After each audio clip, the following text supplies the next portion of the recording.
We're still 2 months away from the November election, and I'm sure you've seen it. We're being inundated with ads, especially about Propositions 26 and 27 about sports gambling. ABC 7 News anchor Liz Kreutz explains what your vote means. By now, you've likely heard about the efforts to legalize sports betting in California. Vote yes on Prop 27. Join more than 50 gaming and non-gaming tribes throughout California. Vote no on Prop 27. Yeah, those ads are airing all across the state for and against the two propositions, and frankly, it's a little confusing. So let's break it down. First and foremost, what is sports betting? Well, it's a form of gambling where someone can wager cash on a sporting event. Sports betting, except for horse racing, is currently not legal in California. There used to be a nationwide ban, but a 2018 Supreme Court ruling overturned that, and since then, more than half the states in the country, including New York, New Jersey, Arizona, have legalized some form of sports betting. It's now up to California to decide what to do here. And that brings us to the November election. So on the ballot will be two dueling initiatives, Prop 26 and Prop 27. Both would legalize sports betting. One or both could pass, and there's a lot of money at stake with all of it. So let's start with Prop 26. It's funded by Native American tribes and would allow sports betting to happen in person at tribal casinos and at 4 horse racing tracks across the state.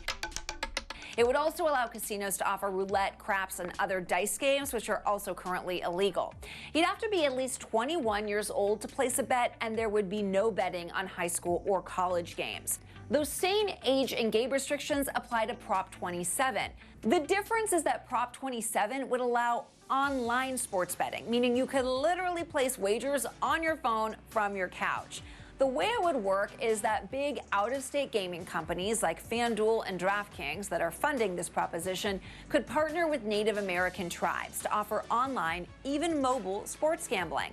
The cost to do so, however, is really big. It would cost a tribe $10 million just for the initial sports betting license. And that's partly why many, but not all, Native American tribes are against it. They say it would prevent smaller operators from breaking in. Opponents also raise concerns about how these gaming companies would regulate underage use. Supporters of Prop 27, however, which by the way include those gaming companies and Major League Baseball, argue it could benefit small rural tribes that don't have much foot traffic. They also say it would generate hundreds of millions of dollars in tax revenue for the state, and it's money that will be almost entirely allocated to addressing homelessness and mental health issues.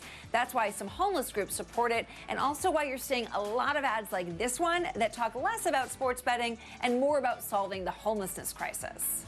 Prop 27 generates hundreds of millions every year to permanently fund getting people off the streets and into housing. Prop 26, not a dime to solve homelessness. Prop 26 would also generate a lot, although not quite as much money for the state. That money would go to the state's general fund. Supporters argue sports betting is already happening, legal or not, so the state may as well bring it above board and benefit from it. They also say Prop 26 could help struggling Native American tribes.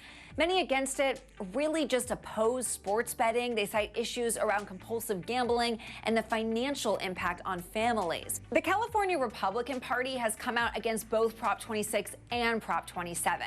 The California Democratic Party has come out against Prop 27 and is neutral on Prop 26.